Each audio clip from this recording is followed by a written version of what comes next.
Buenas tardes, ¿se oye bien? ¿Sí? Buenas tardes, bienvenidos todos. Es uno de mis primeros actos como director de la Económica y me honra mucho. Le decía a mis compañeros de mesa de inaugurar esta nueva dinámica de la Real Sociedad Económica de Amigos del País, teniendo el honor de presentar a don Luis María Salazar García y a don José Gay Torres, para que ahora ellos realmente timonen esta tarde, donde nos van a hablar sobre hoy es siempre todavía, potencialidades y retos para cada etapa de la vida. Yo creo que esto de que empecemos con puntualidad hispánica es también una buena manera de comenzar, porque eso indica el respeto que se tiene al auditorio por parte de los que estamos de este lado.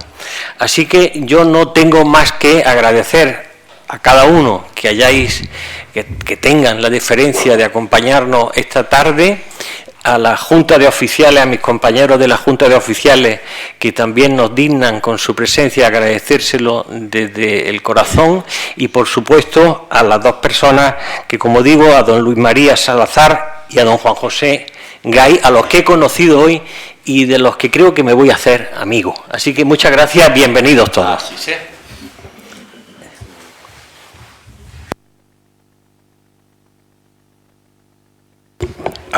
Ahora sí. Bueno, pues buenas tardes y bienvenidos en nombre del Centro de Orientación Familiar a esta 14ª jornada de reflexión sobre la familia. Muchas gracias por vuestra asistencia, sin la cual pues, esto no tendría sentido. Y muchas gracias también a la Económica por dejarnos utilizar estas magníficas instalaciones. Para mí es una jornada especial, ya que será la última que organice el Centro de Orientación Familiar, siendo yo su director, debido a que en breves fechas se producirá el relevo en la dirección. Como decía, es la 14ª jornadas. Comenzamos en el año 2010 y hablamos de 3 conferencias. En aquel año fueron 3 conferencias y hablamos de la familia. Primero en proyecto, que es el noviazgo, después hablamos de la familia en construcción, que es el matrimonio, y después hablamos de la familia en extensión, que es cuando llegan los hijos. Hablamos también en años posteriores sobre la adolescencia, hemos hablado de las adicciones, el alcohol, las drogas y el juego, hemos hablado sobre la mediación familiar, hemos hablado sobre la importancia de los abuelos en la educación de los nietos, cada vez más importante, sobre todo en la educación en la fe. También hemos hablado de la educación afectivo-sexual, un proyecto que estamos desarrollando desde el Centro de Orientación Familiar y que está creciendo año a año, teniendo un éxito inusitado. Se están impartiendo más de 100 talleres en el curso escolar, llegando a más de 2.500 alumnos entre primero y cuarto de la ESO. Bien, en años posteriores hemos hablado de la fidelidad en el matrimonio, hemos hablado sobre el proyecto Raquel, que el proyecto Raquel también lo inició el Centro de Orientación Familiar. Ya en los últimos años hemos hablado de Internet y las nuevas tecnologías, también sobre el duelo. Hemos hablado después de la educación de los jóvenes desde el carisma de Don Bosco. Y el año pasado hablamos sobre el bienestar emocional en la infancia y adolescencia. Y este año, pues, nuestro querido amigo, don Luis María Salazar, pues, nos va a hablar de las diferentes etapas de la vida, con la conferencia que lleva el título, como ha dicho el presentador, el director de la Económica. Hoy es siempre todavía potencialidades y retos para cada nueva etapa. Nuestro amigo don Luis María Salazar García es natural de Baeza y se ordenó presbítero de manos de don Santiago García Aracil, que en paz descanse, en la Catedral de Jaén en junio de 1995. Don Luis María comenzó a estudiar medicina allá por el año 1986, estuvo 3 años en la Facultad de Medicina de Granada, pero lo dejó por la vocación sacerdotal. Ya luego, posteriormente, en 1997, hizo el bachiller en Teología en la Facultad de Teología de Granada, donde también obtuvo el título de licenciado en Teología especializada en el año 2005. Y posteriormente, en el 2010, se doctoró en Teología Dogmática en la Universidad Gregoriana de Roma. Pero no queda ahí su formación. En el 99 obtuvo la DEI, la Declaración Eclesiástica de Idoneidad para impartir clases de educación secundaria, título que es impartido por la Conferencia Episcopal Española. Entre 1998 y el 2000 hizo el curso de posgrado de orientación familiar en la Facultad de Teología de Granada. De ahí nos viene nuestra amistad desde aquel año, cuando él hizo orientación familiar, que se podía haber integrado en nuestro centro, pero bueno, sus actividades pastorales le han llevado, no han dejado entrar en el tema, aunque ha estado muy cerca, ya lo veremos. Y por último también hizo un curso de didáctica de la religión para educación secundaria en el Instituto Superior de Ciencias Religiosas San Agustín de Madrid. Don Luis María tiene publicados varios libros, un libro titulado Personas por Amor, la gracia como constitutivo formal del concepto persona. Otro libro titulado A imagen de Dios los creó, la propuesta antropológica de Juan Luis Ruiz de la Peña, y otro titulado El concepto persona de la teología a la antropología, un viaje de ida y vuelta con algunas consecuencias. También tiene publicados muchísimos artículos. Yo tengo aquí, bueno, un montón, que no voy a detallar, nada más que algunos títulos que me han llamado la atención. Persona y libertad. Otro, un enfoque espiritual desde la pandemia. Y otro, por decir algunos, el humor de Dios. Bien, su trayectoria como sacerdote, pues más o menos es la siguiente. Del 96 al 2000 fue párroco del Fontanar y de Hinojares. Desde allí fue donde hizo el curso de orientación familiar, porque en Granada le pillaba más cerca que Jaén. Posteriormente fue párroco del Puente del Obispo y en ese tiempo fue director de la residencia universitaria Cardenal Merino y capellán del Colegio Cristo Rey de Jaén. En aquel tiempo mi hija, que está por allí con mi nieta, pues estaba allí en el colegio y fue su capellán. Y también fue delegado episcopal para la pastoral universitaria y el diálogo fe-cultura. Después fue párroco de Santisteban del Puerto. Después párroco de Santa María de Torredonjimeno. Y en ese tiempo fue delegado episcopal de apostolado seglar de la diócesis de Jaén y director del secretariado para la pastoral universitaria de la diócesis de Jaén. También fue arcipreste del arciprestazgo Martos Torredonjimeno. En el 2012 fue nombrado exorcista de la diócesis de Jaén. Posteriormente, siendo adscrito a la parroquia de la Inmaculada y San Pedro Pascual de Jaén, fue conciliario de la Delegación de Apostolado Seglar, rector del Seminario Mayor de la Inmaculada y San Eufrasio y rector del Seminario Menor San Juan de Ávila. También fue director del Centro Diocesano de Estudios Teológicos San Pedro Pascual, profesor del Seminario de Jaén, profesor y colaborador y adjunto de la Facultad de Teología de Granada, profesor honorario del Centro de Ciencias de la Familia, adscrito a la Universidad Galileo de la ciudad de Guatemala. Profesor del Instituto Superior de Ciencias Religiosas San Dámaso, sección a distancia en la sede de Jaén. Profesor tutor del Instituto Superior de Ciencias Religiosas de Barcelona, sede Granada-Jaén. Profesor invitado en la SEDAC, Facultad de Teología del Mato Grosso, en Brasil. Bueno, y en la actualidad, además de todo esto, pues es párroco de San Félix de Valois y miembro del Consejo del Presbiterio de la ciudad de Jaén. Todo esto es don Luis María Salazar. Pero lo más importante para nosotros es que es un gran amigo desde hace muchos años, como ya dijo, desde que estaba en el Fontanar. Siempre ha sido un gran amigo del Centro de Orientación Familiar, y hay una cosa que le caracteriza a nuestro amigo Luis María, y es que siempre está. Cuando lo llamas, siempre está. Cuando lo necesitas, siempre está. Cuando era director de la residencia Cardenal Merino, teníamos a disposición del COF sus instalaciones para actividades de formación del Centro de Orientación Familiar.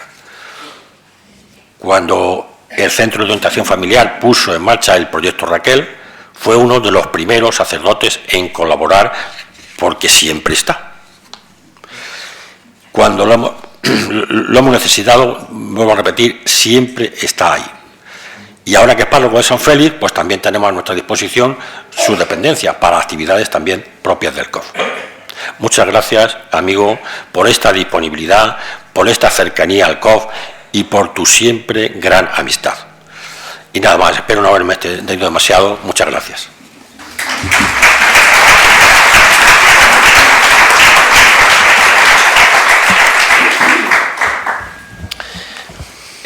Muchas gracias por tus palabras. Los currículum tan largos indican que uno tiene ya muchos años.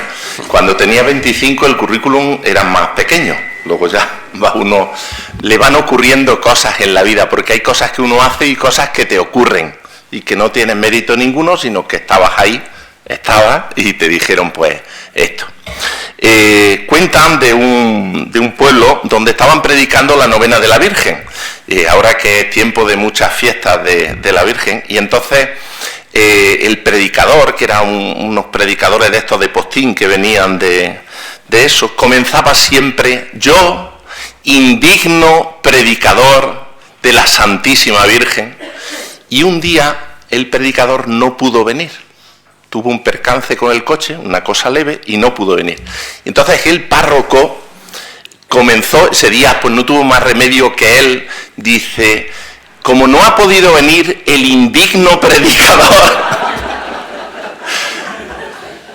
yo os dirigiré unas palabras en honor de la Virgen María.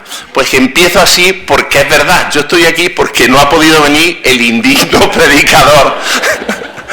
Y entonces, pues yo os dirigiré unas palabras. Espero que esto sirva de descargo si lo que os digo tampoco os aporta mucho. Así, si a las 9 de la noche no he terminado, discretamente toséis y yo ya me doy cuenta que ya la cosa está. El título de la charla, que no quisiera que la vierais como una ponencia de que yo sé y os voy a contar a vosotros, sino como otra cosa, un diálogo entre quienes estamos descubriendo esa apasionante tarea que es vivir. Y lo vamos descubriendo, hasta el último día seguimos viviendo esa apasionante tarea. Y además lo hacemos, salvo honrosas excepciones, en esa etapa en que ya no vamos para arriba. Ya no nos dice nadie qué grande está, ya no nos lo dice nadie. Y ese es un momento crucial en la vida, el momento en que uno parece que ya no puede llegar a más y que lo que le queda es ir decreciendo, como Juan el Bautista: conviene que yo mengüe para que él, no sabemos quién es él en nuestra vida, o sí, crezca. Y entonces en esa etapa seguimos aprendiendo ese misterio que es la vida. Pues ese hoy es siempre toda vida es una expresión que es de Antonio Machado y que a mí siempre me ha gustado mucho, porque enlaza con una expresión paulina: hoy es el día de la salvación. Nos engaña quien nos diga que nuestra oportunidad será mañana, pero nos engaña también el que nos diga que nuestra oportunidad fue ayer. Nuestra oportunidad de hacer nuestra vida fecunda, nuestra oportunidad de que nuestra vida tenga un significado es precisamente hoy, ahora, este momento. Siempre estamos a tiempo. Mientras lo vamos contando, siempre tenemos la oportunidad de que nuestra vida se vaya enriqueciendo y sobre todo se convierta en una riqueza para los demás. Hay un pasaje en el Evangelio que para mí es especialmente querido. Tendré que lucir que soy cura, hablando del Evangelio, que es lo que a mí me gusta, que es el de la samaritana. Si os acordáis, la samaritana acude a mediodía a coger agua. Quienes o lo hemos vivido o lo hemos escuchado de nuestros mayores, como en mi caso, lo que era ir por agua, la tarea de ir por agua era o la primera tarea de la mañana o la última de la tarde, porque el calor la hacía muy penosa.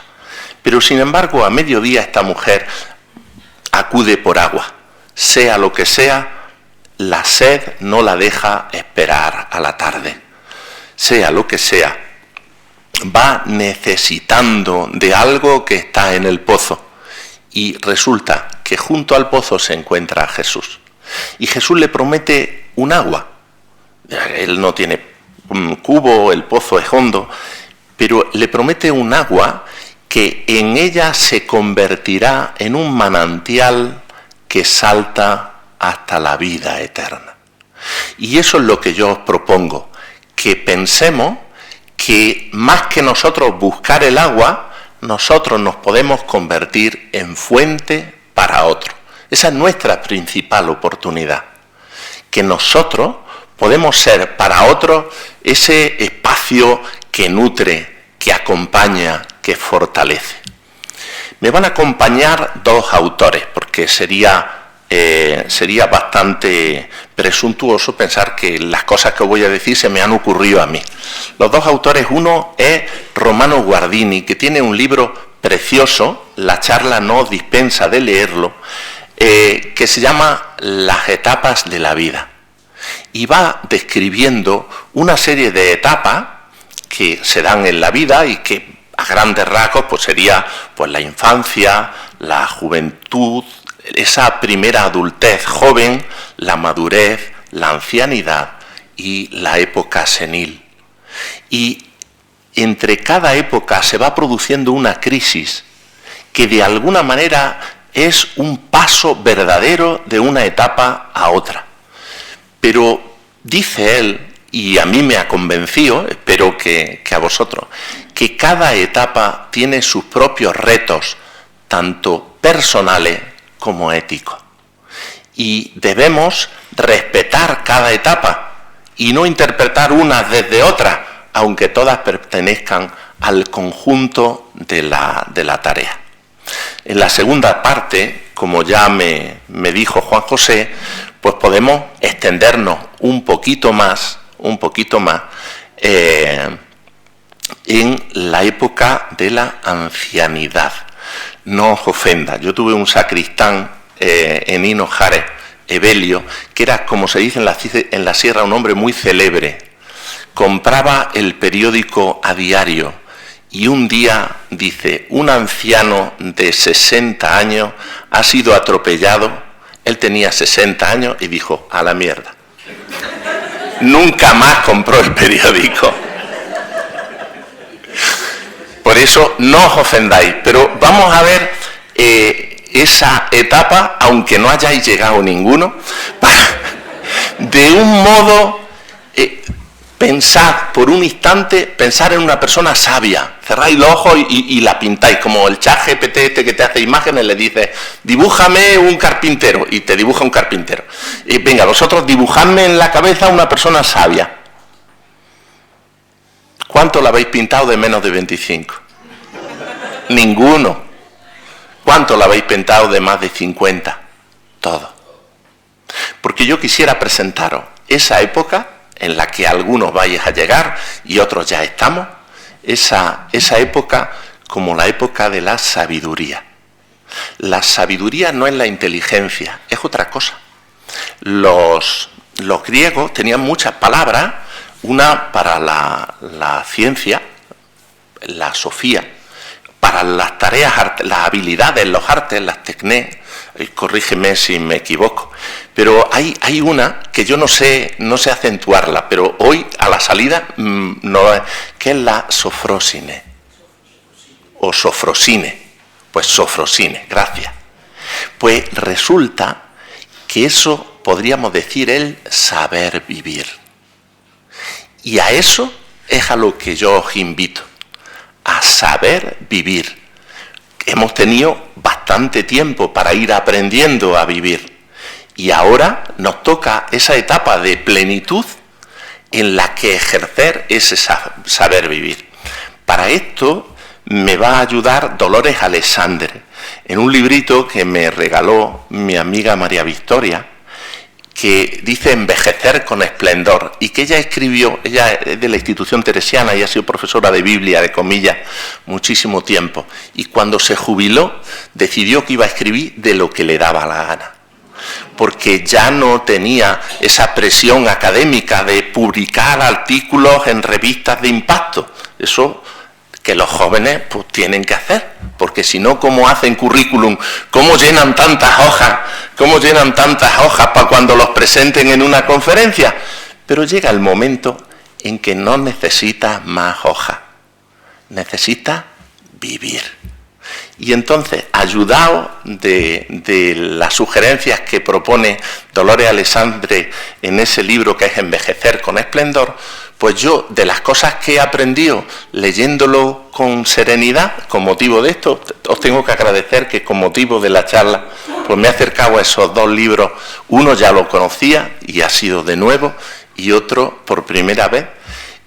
Pues de lo que yo he ido aprendiendo os voy a proponer como una especie de decálogo de la sabiduría, decálogo del saber vivir. Y si sale bien o sale mal, pues ya me contáis vosotros al final. Empiezo por esa división de etapas, donde cada etapa tiene su reto. Ya cuando uno es engendrado, nosotros sabemos que desde que somos engendrados ya somos nosotros, aunque todavía no lo sepamos. Pero tenemos una responsabilidad, crecer primero físicamente, y además lo hacemos a un ritmo que nunca más lo llegaremos a hacer con tanta premura. Decimos, hay que ver qué estirón ha dado el niño. Pues fijaos, un estirón desde el tamaño de un guisante hasta algo más de 70 centímetros se da en 9 meses. No está mal, es un acelerón, pero esa es su obligación. Y cuando nace, después de una profunda crisis, el parto, para las que sois madres sabéis que es un momento difícil. Pues imaginaos para el niño. Cuando yo estudiaba medicina, no, si alguien se pone malo llamamos al 112, no hay. Pero la anatomía y la fisiología sí llegué a darla, y la embriología. Y entonces nos decían que en la base del cerebro nosotros tenemos un hueso, el esfenoide, que sirve para encajar todos los otros. Y ese hueso, cuando nacemos, tiene una parte de cartílago que se monta un hueso sobre otro, el occipital sobre el esfenoide. No puede haber situación más traumática que te aplasten la cabeza hasta que se deforme. Pero es que si no, no nacemos. Y comienza una tarea, porque el ser humano nace prematuro. El ser humano necesita una doble gestación, una biológica, pero otra social. Pensad que las cosas que nosotros consideramos normales de un ser humano, como pensar o crecer o hablar sobre todo, es imposible si no nos hablan. Ese balbuceo que hacemos cuando nos encontramos con un niño es tan necesario que si hubiera un niño al que nadie le hablara, porque al fin y al cabo no lo entiende, jamás aprendería a hablar. Y esa tarea, esa gestación social, va construyendo un suelo firme sobre el que poder construir toda una vida. Hay un psiquiatra español, Rolf Carballo, que habla de una cosa muy bonita, que es la urdimbre primaria. si habéis bordado alguna vez en bastidor, me vais a entender. El bordado no es como los bolillos. Mi madre hacía bolillos. Y los bolillos se construyen ellos solos. El bordado necesita de una tela. Si esa tela no está firme, todo lo que borde no agarra. No agarra. Pues resulta que el bordado tenemos toda la vida para hacerlo, pero esa tela se va a cuajar en los 2 primeros años de vida. Es verdad que no es una tarea que pueda realizar el niño autónomamente, pero los demás estamos responsabilizados de ayudarle a que ocurra un ambiente lo suficientemente seguro para que todo lo que el niño luego y el adulto después borden quede firme. Por eso me resulta tan doloroso cuando las situaciones del niño lo hacen anciano prematuro, lo hacen responsable de cosas que un niño no tendría por qué ser responsable. El niño, hasta los 10, 12 años, no tendría que preocuparse más que de ser. De hecho, hasta los juegos de los niños no tienen por qué ser juegos educativos, desde la perspectiva de los padres que piensan que, bueno, esto que le valga para luego. Si lo que le vale es el solo hecho de jugar, lo que le vale es el solo hecho de interaccionar, el solo hecho de manipular, todo eso lo hace crecer. Aunque no sea un juego pensando en cuando luego, no, el solo hecho de jugar y proporcionarle esa seguridad. Eso que a veces llamamos apego seguro. El niño tiene que descubrir en los primeros años de su vida que tiene siempre un lugar al que volver. El que ocurra lo que ocurra, nadie no van a dejar de quererlo.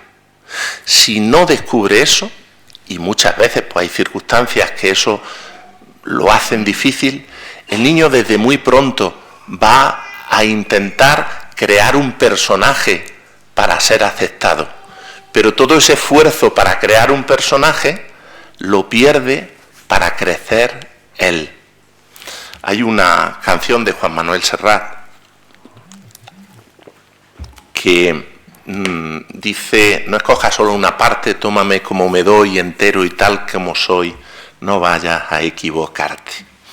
Y hay un momento en que, de un modo precioso, dice: no me pidas que no piense en voz alta, ni que me suba a un taburete. Si quieres, probaré a crecer. Tenemos que tener un espacio donde poder estar sin tacones, en zapatillas, con los zapatos llanos, con nuestra propia altura. Y eso se aprende en la infancia. Ahora estamos en las confesiones de los niños pequeñitos. Y no descubro ningún secreto de confesión si digo que una de las cosas que los niños se acusan es de mentir. De mentir a los padres. A los demás da un poco igual, pero mentir a los padres les genera mucha culpa. Y entonces yo, así en tono de confidencia, si hay tiempo, si tienes 25 niños y media hora, no. Pero si tengo tiempo, en tono de confidencia, niños de 10 añitos, les digo: yo tengo una teoría sobre la mentira y no te la he contado nunca. No te la he contado, a lo mejor es que es la primera vez que hablo con el niño, ¿cómo se la voy a descontar? Y él me mira: ¿cuál es? Digo: mira, nosotros mentimos porque tenemos tanta necesidad de ser queridos y nos da tanto miedo que si alguien sabe cómo somos y sabe lo que hemos hecho, deje de querernos, que no tenemos más remedio que mentir para hacer un personaje un poquito más agradable que pueda ser querido. Y yo no sé si eso sigue funcionando para los mayores, que también mentimos y decimos inglés nivel medio en los currículums. También mentimos porque pensamos que si alguien sabe de verdad cómo somos, no nos querrá. Y la necesidad de ser queridos es tan brutal que sería insoportable que alguien nos dijera, ya no te quiero. Eso que dicen los niños mucho, ya no te quiero. Recuerdo un episodio con mi sobrino. Mi sobrino tendría entonces unos 8 o 9 añillos y me pidió que hiciera no sé qué, que yo no veía razonable, y dice que no lo iba a hacer. Y entonces, en tono amenazante, me dijo, Tito, ya no te quiero. Y yo, sin perder la compostura, como corresponde a los adultos, le dije, pues yo a ti sí. Y estás indefenso, porque hagas lo que hagas, voy a seguir queriéndote. Estás indefenso. Lo más maravilloso de la experiencia cristiana es eso. Para mí, el Evangelio es tan profundamente sanante porque me ha transmitido la seguridad de que ocurra lo que ocurra. Ocurra lo que ocurra. Dios, que me conoce por dentro y por fuera, y al que no puedo mentir, con lo cual me ahorro todo ese trabajo de construir el personaje, nunca va a dejar de quererme. Los padres y los abuelos también, de alguna manera sois para los niños lo más parecido a Dios. Ellos no tienen todavía capacidad para identificar al Dios de verdad, pero saben que su Padre es Dios. Y si ese Dios sustituto les transmite la idea de que pase lo que pase, nunca voy a dejar de quererte, ese niño tendrá ese apego seguro y podrá explorar y alejarse y ser libre y crecer, porque tendrá la seguridad de que siempre tiene un lugar al que volver. A veces hablamos nosotros que nunca se acaba de criar, ¿verdad? Aunque los chiquillos tengan 40, 30 y tantos o 40 años, nunca se acaba de criar. Y a lo mejor, por lo que la madre está tan idealizada en nuestra cultura, es porque en nuestra cultura ese papel lo ha jugado la madre. Es ese lugar al que poder volver siempre, pase lo que pase. También el niño tiene que aprender otra cosa, que no da igual lo que pase, que nada de lo que ocurra, ni nada de lo que haga va a hacer que dejemos de quererlo, pero eso no quiere decir que nos dé igual lo que haga o que nos dé igual lo que pase. Cuando el niño te pregunta ¿qué hago? Y uno le dice haz lo que quieras, el niño no lo interpreta como libertad, lo interpreta como abandono. La necesidad de los límites, la necesidad de descubrir que su esfuerzo es reconocido por alguien, es una tarea también de esa época. Ellos tienen que reconocer que alguien es testigo de su vida. Solo existimos ante los demás.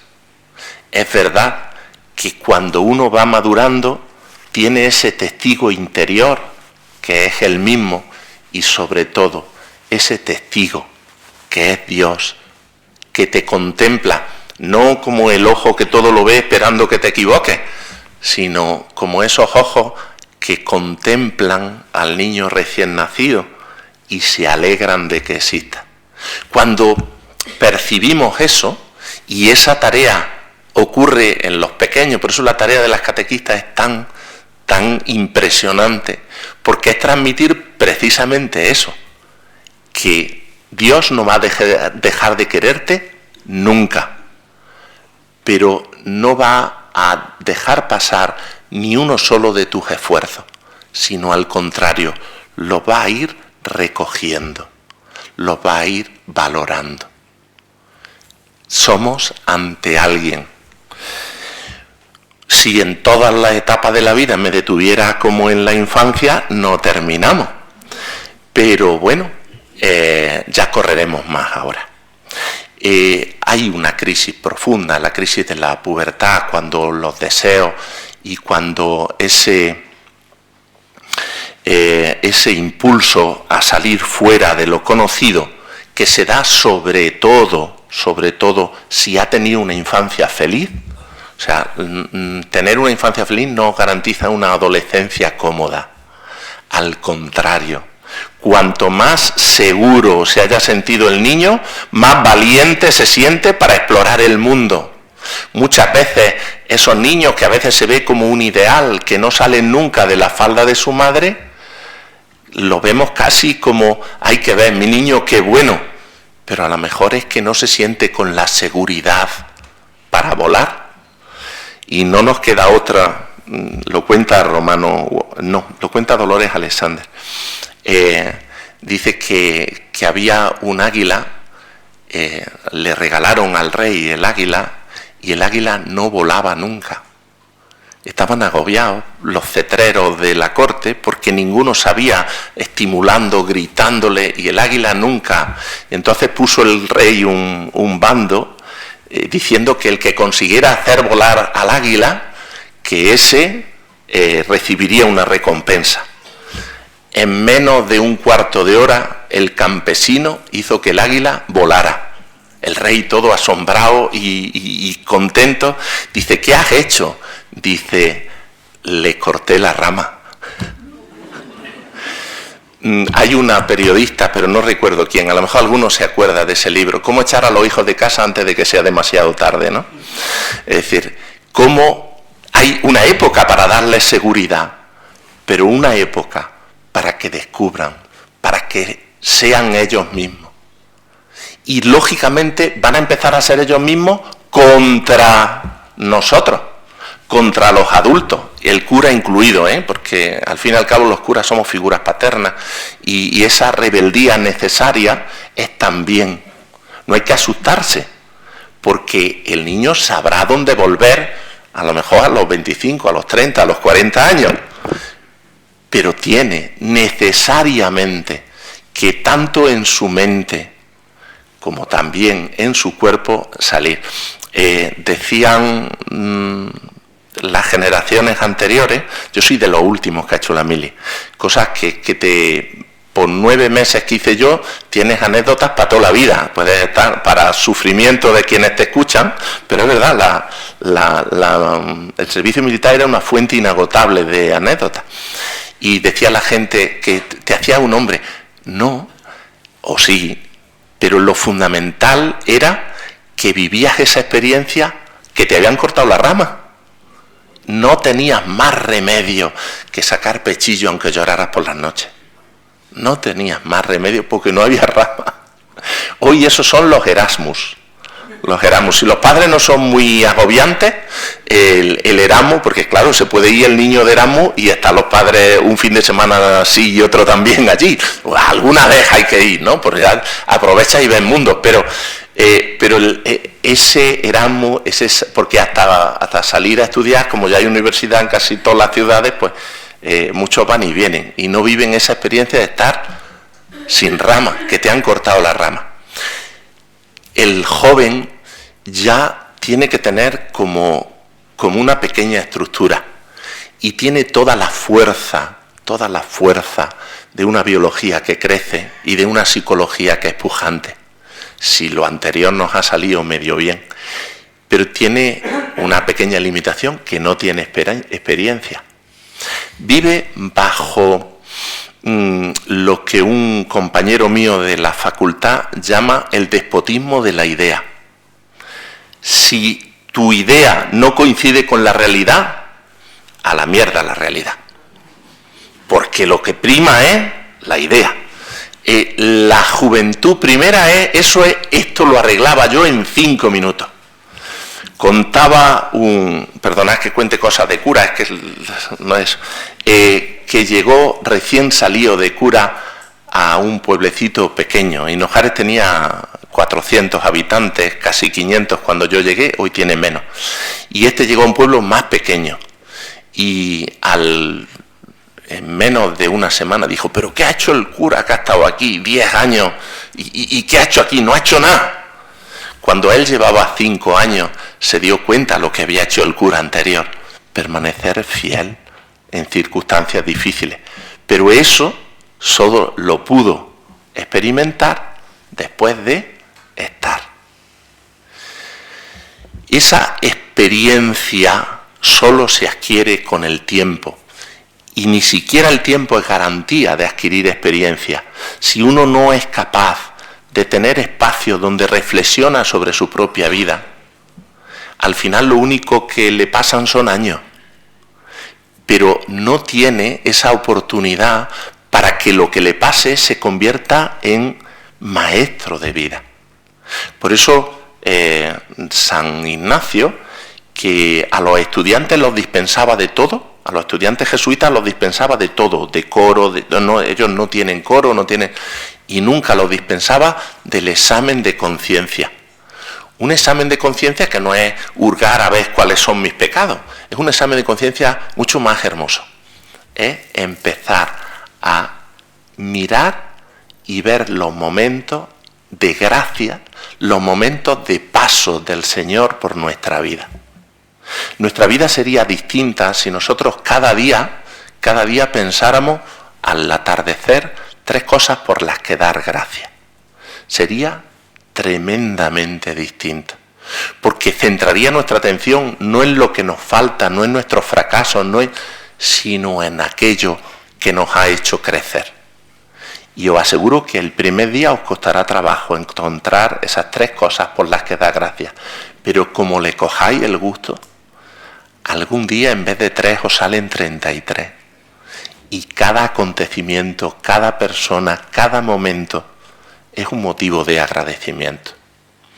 Entramos en la crisis de los 40, 50, donde la experiencia ya no la podemos eludir y nos damos cuenta, no sé si por primera vez, que eso de no renuncies a nada sirve para los anuncios de la tele, pero no para la vida.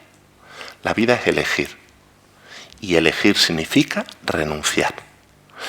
Sartre, que tenía una idea de la libertad un poco diferente a la mía, decía que estamos condenados a la libertad. Yo no creo que estemos condenados, sino que hemos sido agraciados. El ser humano es un animal no fijado. ¿Quién es Luis María? No lo sabemos. Pero es que no lo sé ni yo, porque lo que yo sea mañana también es Luis María. Y las decisiones que tome hoy me van configurando. Es verdad que ninguna decisión me abarca por completo. Esa es la lucha de cada día. Que lo que decido, lo que entiendo como mi proyecto, en cristiano decimos mi vocación, lo que entiendo como mi vocación siempre tiene que estar completándose. Y nos damos cuenta que esa tarea de ir completando y esa tarea de elegir nos va dejando muchas posibilidades que nunca se realizarán. Ahí hay quien se compra una moto. Yo lo pienso desde el punto de vista de los varones. No sé vosotras cómo lo lleváis ese momento. Entre los varones hay quien se compra una moto. Y como tenga una jovencita que le diga blancos tienen los ojos, corremos más peligro. Corremos muchísimo peligro, porque lo peor que te puede ocurrir en esa época es empezar a envidiar la juventud. Es pensar que ellos sí tienen posibilidades y tú no. Sería empezar a pensar que todas las posibilidades las tienes abiertas. Y a veces se encuentra uno personas con 45 años que se comportan como adolescentes. Si se resolviera bien esa crisis, uno descubriría que es hermoso no tener siempre todas las posibilidades abiertas, que es como mudarte al pasillo de tu casa, sino llevar una posibilidad hasta el final. Tu posibilidad. Es tu oportunidad. Si resolviéramos bien esa etapa, entraríamos en la sabiduría de que no podemos ser todo a la vez, pero podemos ser alguien concreto que aporte significativamente a aquellos que tenemos a nuestro lado. Es verdad que ayuda si has tenido un proyecto familiar gozoso y entonces te das cuenta, pues cuando te empiezan a traer los nietos, te das cuenta que ese proyecto de alguna manera ha sido fecundo. Pero incluso, aunque no se dé esa realidad, tú puedes descubrir, y ese es el momento de descubrirlo, y estamos en esa época, que tu pequeña aportación es significativa para los demás. Hay una cosa que le atribuyen a Teresa de Calcuta, que nosotros la miramos como un gigante del espíritu, ¿no? Y un gigante de la caridad. Pero ella no tenía ese concepto de sí mismo. Tenía plena conciencia de que su vida era poca cosa ante la realidad del mundo. Yo me he encontrado con mucha gente que ha resuelto mal esa crisis y se vuelve cínico, porque piensa que ya las cosas no se pueden resolver. Pero ella tenía otro modo de abordarlo. Decía, es verdad que lo que nosotras hacemos, pensando en ella y en la hermana de la caridad, la misionera de la caridad, es una gota de agua en el océano. Pero estoy seguro que el océano no sería el mismo si le faltara nuestra gota. También en eso la experiencia cristiana para mí es muy gozosa. Darte cuenta que Dios te quiso a ti, quiso que existieras, pensó el mundo, lo pensó sin ti. Y dijo, bueno, pues está bien. Y luego lo pensó contigo. Y dijo, hombre, esto está mucho mejor. Esto está mucho mejor. Descubrir que tu existencia es hermosa, no por lo que haces, sino por el solo hecho de que existas. Pero es que además tu existencia puede ser, como decíamos de la samaritana, una fuente de vida para otro, una fuente de gozo para otro. Y entonces podrás entrar en esa etapa de la sabiduría, de la sofrosine, el acento nunca sé dónde ponerlo. Entras en esa sabiduría que ahora vamos a intentar descubrir. Esa etapa puede prolongarse y hoy, gracias a Dios, se prolonga, porque lo que perdemos de fuerza física lo hemos ganado de experiencia. Yo recuerdo de pequeñito, mi tía tenía un bar y cuando nos íbamos con ella, pues yo colaboraba en el bar Las Vegas de Baeza, y servíamos la terraza. Y yo siempre iba corriendo. Y mi tío me decía que esto no es para un rato, que no pasa nada si vas andando. Pues la época de la sabiduría en la que te das cuenta que es preferible un viaje ordenado a 10 viajes como pollo sin cabeza. Que me lo decía una vez un arquitecto, y todos necesitamos un arquitecto en nuestra vida.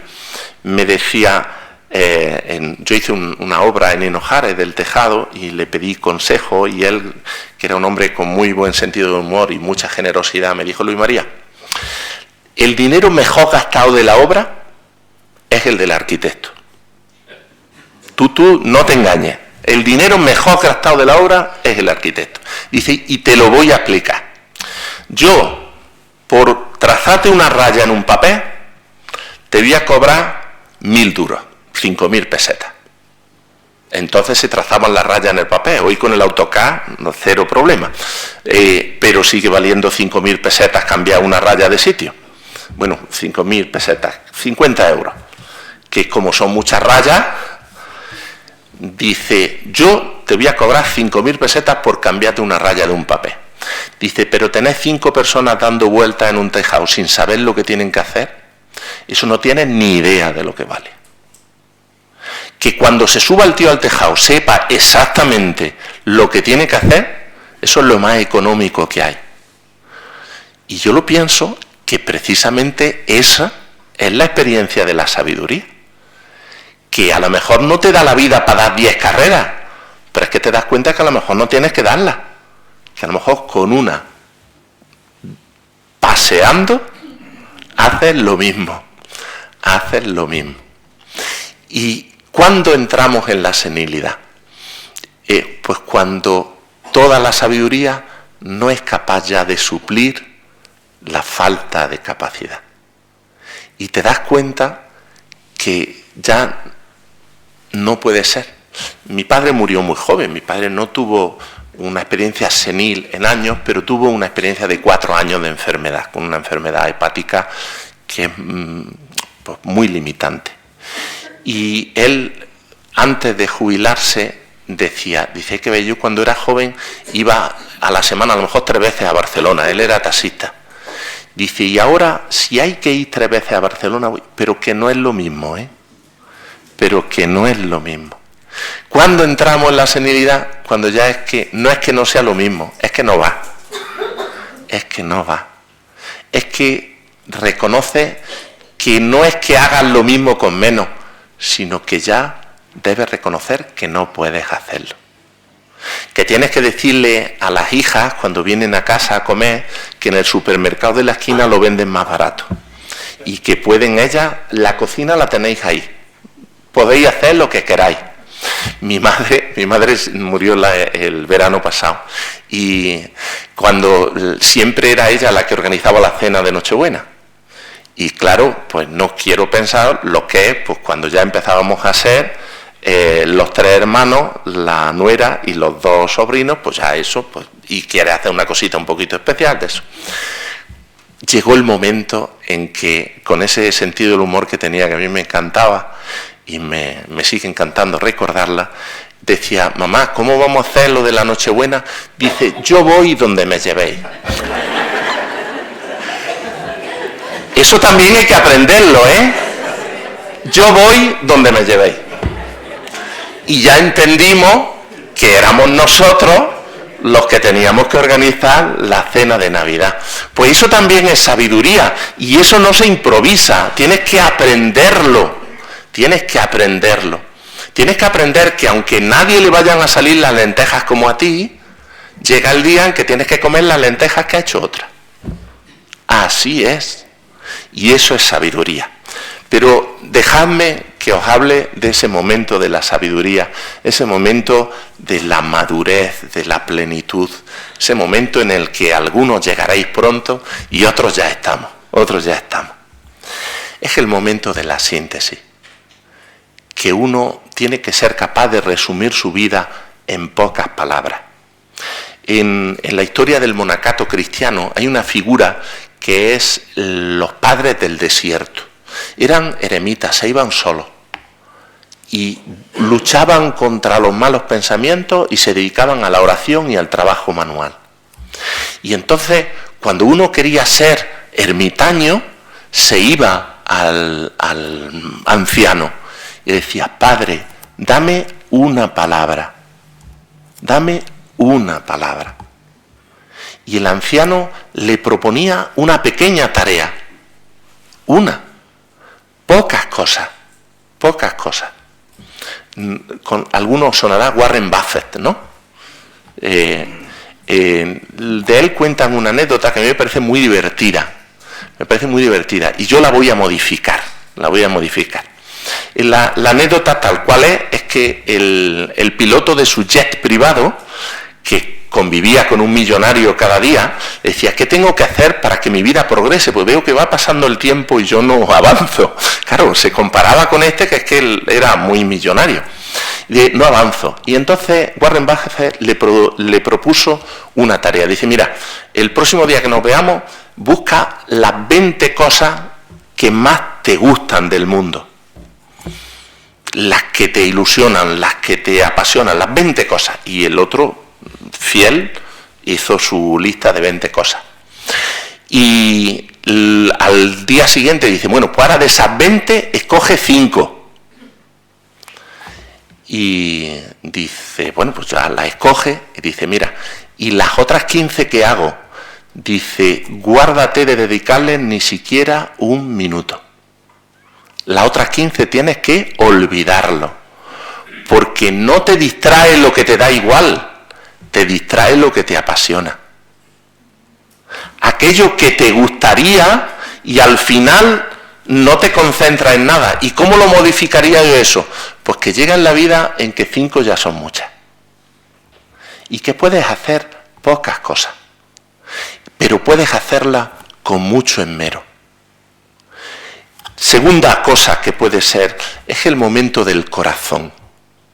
En antropología, y también de ahí se hereda en teología fundamental, se piensa en la razón como algo mucho más amplio que la razón instrumental, lo que mida un coeficiente intelectual de estos que te hacen las pruebas de poner los cuadritos de una manera o de otra. No, hay una sabiduría, que es la sabiduría del corazón, que incluye los afectos, que incluye la intuición, y que es lo que antiguamente los médicos llamaban el ojo clínico, sustituido ahora por la medicina basada en la evidencia, que te lo resuelve un sistema experto. Pero era otra cosa. Es ese darte cuenta, como dice Pascal, que el corazón tiene razones que la razón no entiende, que no todo tiene que ser calculado, que hay cosas en la vida, como decía una abuelilla de mi pueblo, muy mayor, dice: abuela, ¿cuántos años tienes? Dice: si son míos y no los he ajustado. ¿Qué interés tienes tú? Pues no solo los años no hay que ajustarlos, sino que hay cosas en la vida que no pueden ser al milímetro, que pueden ser donde el corazón te lleve. Es verdad que si es un corazón educado para la generosidad te va a llevar a sitios mejores, pero hay cosas que las haces porque el corazón te lleva. Es el momento de un liderazgo muy especial. Hoy día en la Iglesia nos hemos contagiado del mundo empresarial en todo el lenguaje sobre el liderazgo. Y es muy simpático. Es una cosa que alguna vez me ha interesado. Hay un liderazgo que es el liderazgo de posición. Aquí quién manda.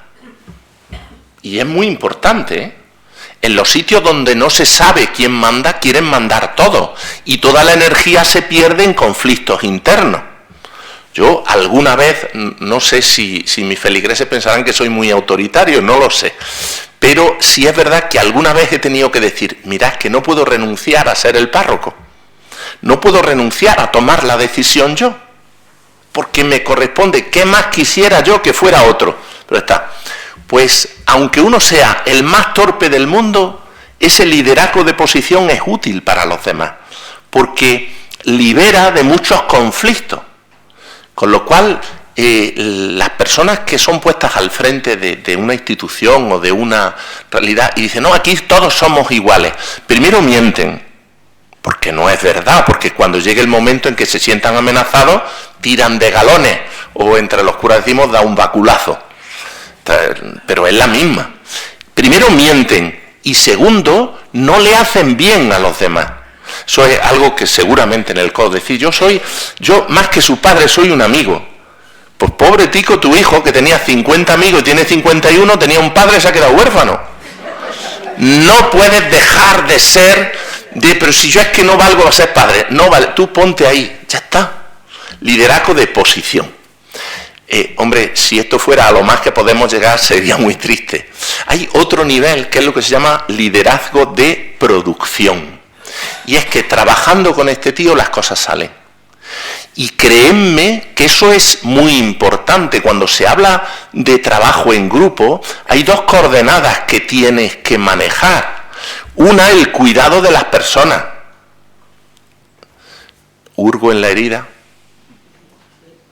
El Real Madrid. El cuidado de las personas. Y tenía Mourinho, que no cuidaba, que los llevaba todos súper revolucionados al borde de un ataque de nervios. Pero luego es la consecución de objetivos. Porque más bueno que este hombre no vaya a encontrar otro. Pero si no se gana, va a la calle. Porque nadie quiere estar en un equipo que no consigue objetivos. Con lo cual, ese liderazgo de producción es muy importante. Es muy importante que las cosas salgan, que los objetivos del equipo salgan. Liderazgo de producción. ¿Hasta ahí podemos llegar? No, hay otro escalón más, que es el liderazgo de crecimiento. Que no solo es que trabajando con este tío las cosas salen, sino que trabajando con Él crecemos.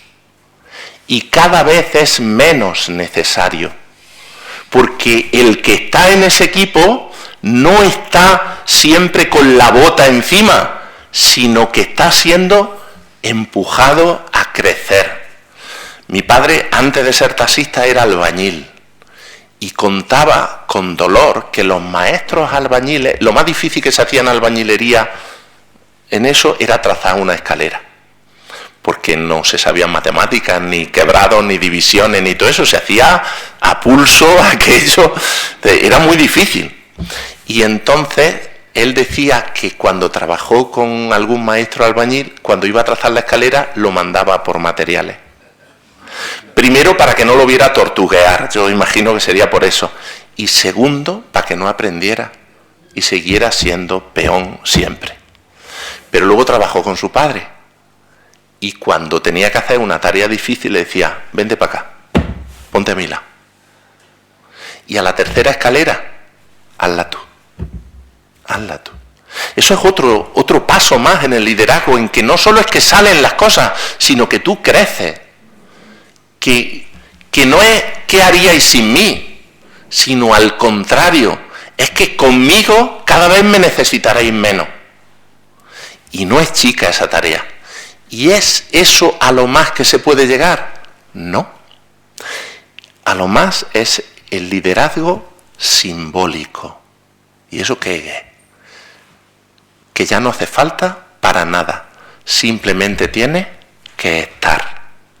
Yo cuando me mandaron a Roma, en el aeropuerto, como era la primera vez o la segunda que viajaba en avión, pues me fui con muchísimo tiempo. Piden 2 horas, pues yo creo que me fui un mes antes, era una cosa así.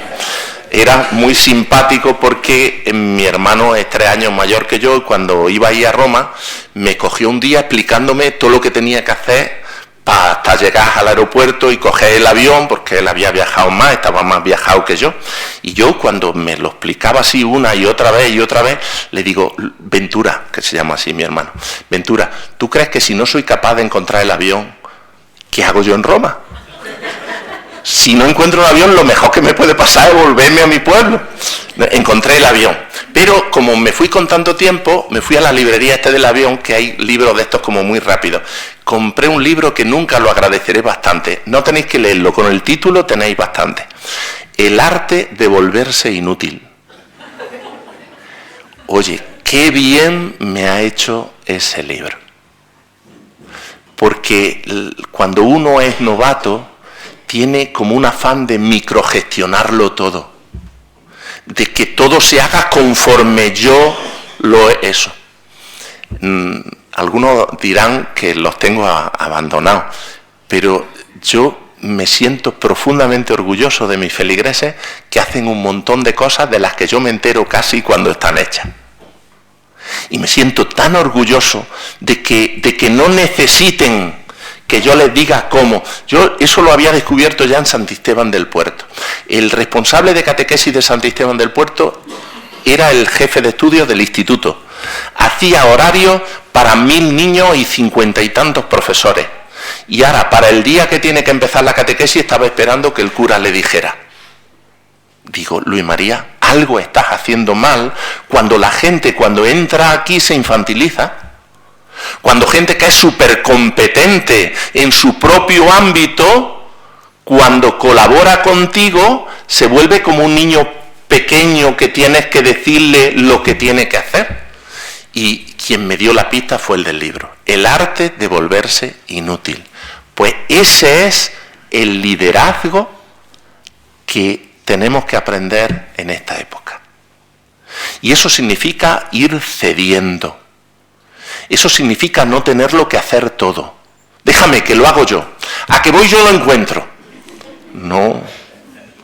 Llega el momento en que ya no tienes que ir tú. Llega el momento en que si no lo encuentran, ya lo encontrarán. Llega el momento en que tienes que aceptar que tú eras más inexperto cuando asumiste las riendas de tu vida. No sé si os dais cuenta que muchas veces los padres piensan que sus hijos nunca van a ser capaces de afrontar la vida. Y nosotros a mis padres les hacíamos siempre la misma reflexión. Papá, cuando tú tenías mi edad tenías 2 hijos. ¿Cómo me dices ahora? Pues si me equivoco, pues tendré que aprender. Como tú aprendiste. O naciste sabiendo. Entonces, aceptar que ya no puedes tenerlo todo sujeto, está todo controlado, que no es necesario, Pues este es el momento de aprenderlo, es el momento de la misericordia. Dice el Evangelio que cuando Jesús dijo que el que esté libre de pecado, que tire la primera piedra, comenzando por los más mayores, se fueron yendo. Uno tiene ya muchos errores, como los programas estos informáticos que van acumulando errores y hay que reiniciar Pues nosotros, como no nos podemos reiniciar, pues cuando hemos acumulado el suficiente número de errores como para que nos interese la ley de la misericordia. El otro día, el día del apagón, tengo un amigo, Sasha, algunos los conocéis, ¿no? Es un feligrés a tiempo parcial. Y estaba muy preocupado porque pensaba que con el apagón se podían perder los datos de los bancos. Y yo le dije, mira, no va a pasar. Otra cosa se perderá antes. Pero si pasara, a mí me interesa. Uno echa cuenta, si esto que dice el Señor de perdona nuestras deudas como nosotros perdonamos, a mí me interesa. Porque yo tengo más deudas de lo que me deben. En esa figura económica, corregidme si alguno, de la compensación, yo salgo perdiendo. A mí me interesa que sea borrón y cuenta nueva. Borrón y cuenta nueva. Por eso, cuando uno tiene un tiempo y lo sabe, le interesa la misericordia. ¿Te interesa? Pues venga, no pasa nada. Empezamos de nuevo. Lo cuentan de Edison, que en la bombilla probó como 1000 y pico maneras. Lo más complicado de la bombilla es la bombilla incandescente, la que inventó Edison. Ya lo de LED funciona de otra manera. Pero lo más complicado es que tú tienes que hacer el vacío en una ampolla con el filamento dentro. Y luego tienes que meterle un gas que no arda, porque si lo dejas en el vacío se vaporizaría el filamento. Entonces la cosa es bastante complicada y él había probado muchas maneras y o le quedaba oxígeno y se quemaba o no, nunca eso. Y ya cuando lo consiguió se lo dio al ayudante para que lo llevara al sitio donde tenían la conexión eléctrica. El ayudante tropezó y lo rompió. Quería morirse. Y él, que ya le había pasado muchas cosas en la vida, dice, no te preocupes, empezamos de nuevo. Empezamos de nuevo. Pues la sabiduría es decirle al más inexperto, al más joven, no te preocupes si a mí también me ha pasado.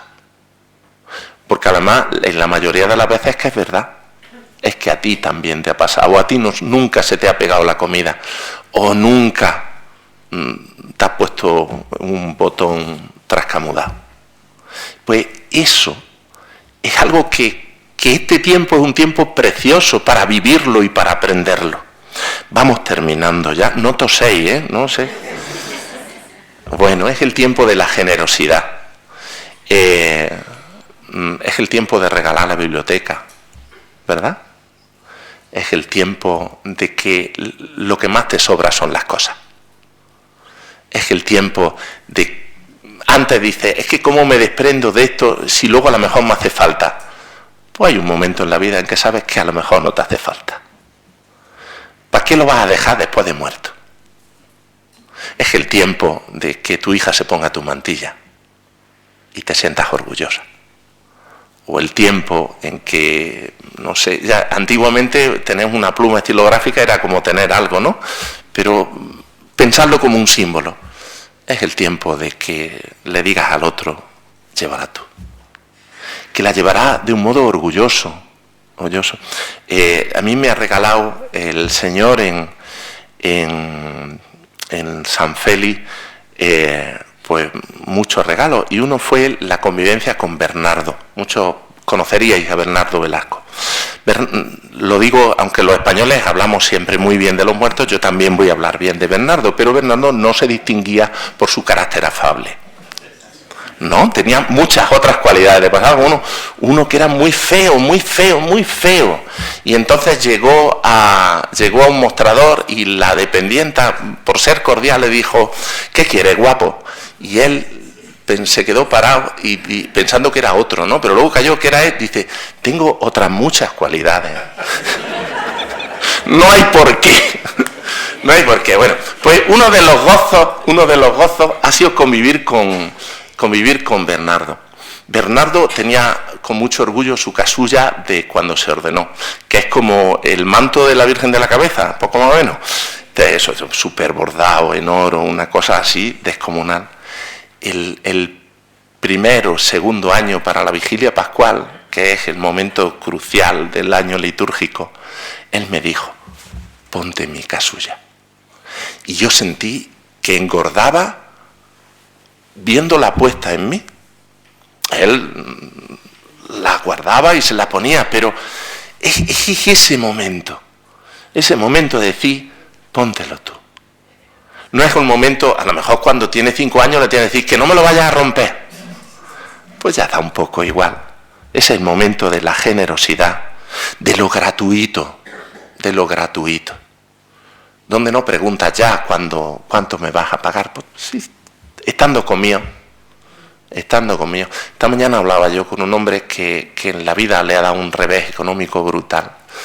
Y él decía: te aseguro, Luis María, que en medio de esto yo he descubierto una intimidad con el Señor que no conocía. Y lo otro, pues tampoco es tan grave.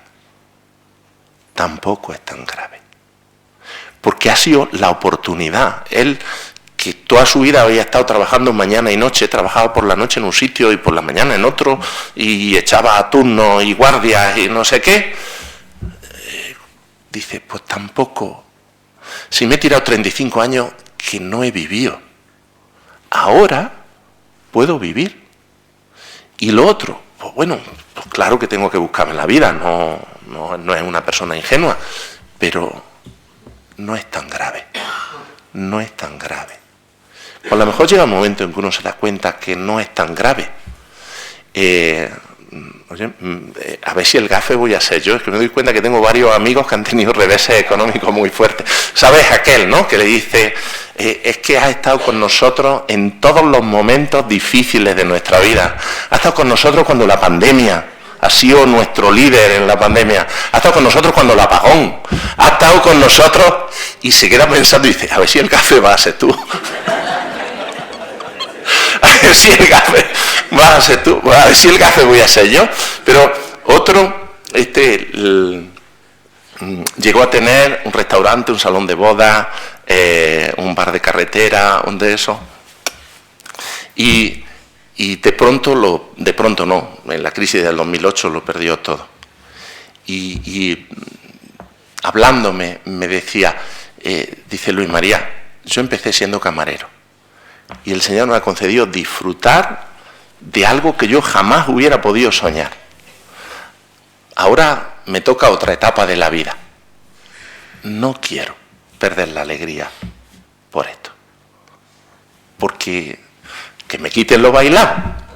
Dice: y lo que he disfrutado. Construyendo un pequeño imperio, ¿verdad?, con los pies de barro. Pero no quiero que esto me quite la alegría. Pues es el momento de vencer el miedo. Dice que a veces el miedo es una cualidad de los ancianos. No creo que sea bueno. Y estoy seguro que podemos hacer que no sea verdad. ¿Qué nos puede pasar? Dice: si tiene arreglo, no te preocupes. Y si no tiene arreglo, ¿de qué te preocupas? Pues llega un momento en la vida en que te das cuenta que ¿qué nos va a pasar, verdad? Nada. Lo tenemos, ya está. Y es no pasa nada porque uno piense en la muerte, ¿no? No pasa nada porque uno piense. Es verdad que si no tienes fe, si acaba aferrándote a la ceniza. Pero no se trata de eso. Se trata de gozosamente. Cuenta Dolores Alessandre una anécdota de otro personaje de Nowe. Es de los trapecistas. Nosotros tenemos edad de haber visto trapecistas alguna vez en la tele. Ya los circos tienen otra esa, pero sabéis que el famoso es el que salta, da vuelta, pero ¿sabéis el importante ahí? El portor. Es más, expresamente, el trapecista que salta no puede agarrar al portor, simplemente tiene que extender las manos y ser agarrado. Porque si lo agarrara, se podrían partir las muñecas los dos. Necesitas confiar tanto en que el otro va a estar allí, confiar tanto en que el otro va a estar ahí, que puedas con sencillez extender la mano. Extender la mano. Cuento una tontería y ya termino, porque dice que uno se presentó voluntario a los paracaidistas, a los paracas. Hay anécdotas de la mili. Y entonces no era el lápiz más afilado de la caja, con eso lo digo, pero se presentó voluntario y entonces el primer día que ya le tocaba saltar le explicaron, dice, mira, es muy sencillo, tú saltas, tienes que tirar de la anilla y se abre el paracaídas y luego, como te hemos enseñado, a la hora de caer, para no dañarte los tobillos, pues tienes que eso y ruedas de eso. Dice, ¿y si no funcionara el Dice, bueno, muy sencillo, abajo tienes otra anilla y salta el paracaídas de emergencia y ya está, y funciona exactamente igual que el otro, no tengas preocupación. Y dice, bueno, y cuando caiga, ¿qué hago? Tú no te preocupes porque nosotros te tenemos geolocalizado y entonces va uno con la moto y te recoge. Total, que se tira el tío y no funciona. Y tira de la otra y no funciona. Y el hombre en su preocupación dice, ¿qué te apuestas que ahora no estar de la moto? Pues llega un momento en la vida que tu preocupación tiene que ser que esté el de la moto. Todas las demás preocupaciones son poca cosa. Tu preocupación fundamental es que el de la moto esté. Que cuando extiendas los brazos no se encuentre en el vacío. Esa es tu preocupación fundamental. Había más cosas. El tiempo del amor que se manifiesta como cuidado y como escucha. No solo cuidado de uno mismo, sino también como cuidado, como atención. Eres el que se acuerda de que a fulanico lo van a operar tal día y le pones un mensajillo o lo llamas. Porque el que está en la vorágine del trabajo se lo dijeron también que lo operaban, pero no se acuerda. No se acuerda. Mi tía tiene también cáncer y mi tío también. O sea, se ve que es del apellido de eso. Y ella, pues es mi tía, por joven que sea, porque era mucho más joven que mi madre, pero ya no es ninguna chiquilla. Y ella se acuerda siempre cuando yo tengo pruebas. Se acuerda siempre. Es verdad que ya ha tenido que dejar tareas, ya hija de la caridad, pues ha tenido que dejar, era superiora, después ha pedido que la releven, porque tiene que estar muy pendiente de tratamientos, de pruebas, de dificultades. Pero ella siempre se acuerda. Es el tiempo de acordarse, es el tiempo de estar pendiente para no hacer nada, sino decirle, te tengo presente. Y es el momento de la bendición. Tenéis que decidir. ¿Hay alguna edad en que para no ser un viejo gruñón, lo único es no ser gruñón? Si no quieres ser un viejo gruñón o una vieja gruñona, no seas gruñona. Porque no tienes alternativa. Bendecid, no maldigáis. Porque para eso existimos los cristianos en el mundo, para bendecir, para agradecer. Recuerdo una mujer en Fontanar que le llevaba la comunión los domingos y estaba ya y le decía a su hija: peíname, que hoy tengo una visita muy grande. Y cuando me iba, me decía: gracias. La visita grande no era yo, sino la Eucaristía que recibía. Peíname, que hoy tengo una visita muy grande. Ella nos aportaba mucho más. Quisiera que vierais a su yerno llorar cuando ella murió. Y un hombre rudo del campo que la cogía en la mano y la llevaba, porque la anciana estaba ya muy... Y quisiera que lo vierais entendiendo que ella había puesto en su casa una luz de bendición que nunca podría agradecer suficientemente. Podría decir alguna cosa más, pero no quiero abusar de vuestra paciencia. Es vuestra oportunidad. Si me dejáis que me meta, es nuestra oportunidad. Ir encendiendo las ascuas para que al final puedan calentar y ser en medio del mundo una pequeña luz y un pequeño hogar al que acercarse aquellos que muchas veces no saben dónde volver. Muchas gracias.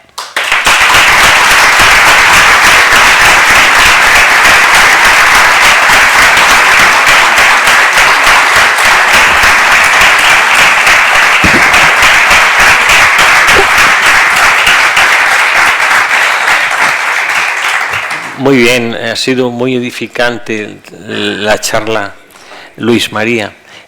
Las paredes de la económica no son exactamente de ladrillo y yeso, son de cultura, de música, de conocimiento. Y hoy tú las has esponjado un poco también de esta espiritualidad cristiana que es nuestra, ¿no? Bueno, me dice Juan José que podéis hacer alguna pregunta a Luis María, claro. Venga, a ver si aciertas con la que me sé. Bueno, que en primer lugar muchas gracias por la sabiduría que usted tiene. Muchas gracias. Y también, bueno, me estoy emocionando porque el Señor dice que en la vejez seguirá dando frutos. Y la verdad es que yo en la vejez, porque yo me considero en la vejez, pues estoy aprendiendo mucho. No se me quedan las cosas y eso. Y estoy aprendiendo también, pues, bueno, que cuando yo era joven quería ser maestro. Y ahora hablo mucho con el Señor y le digo: Señor, cuando era joven quería ser profesora. No fui, por motivos de familia, bueno, no fui. Y ahora le digo: Señor, te doy gracias porque no soy maestra, pero espiritualmente soy doctora en la fe. Y eso es un don que Dios me ha dado y el Señor me está dando cosas tan grandes, que... Y ahora en la vejez, porque cuando eres joven, porque estás con los hijos, yo tengo 4 hijos, tuve 2 nadijas, soy un hijo, pero tuve 2. Y bueno, y no tenía tiempo para nada. Y ahora en la vejez pues estoy aprendiendo muchísimas cosas. Doy gracias a Dios, tengo tiempo de todo y es que aprovecho el tiempo. Aprovecho el tiempo por la misericordia de Dios, por mi Señor que sufre. Y bueno, pues ya está. Pues es una pregunta muy fácil de responder. Gracias.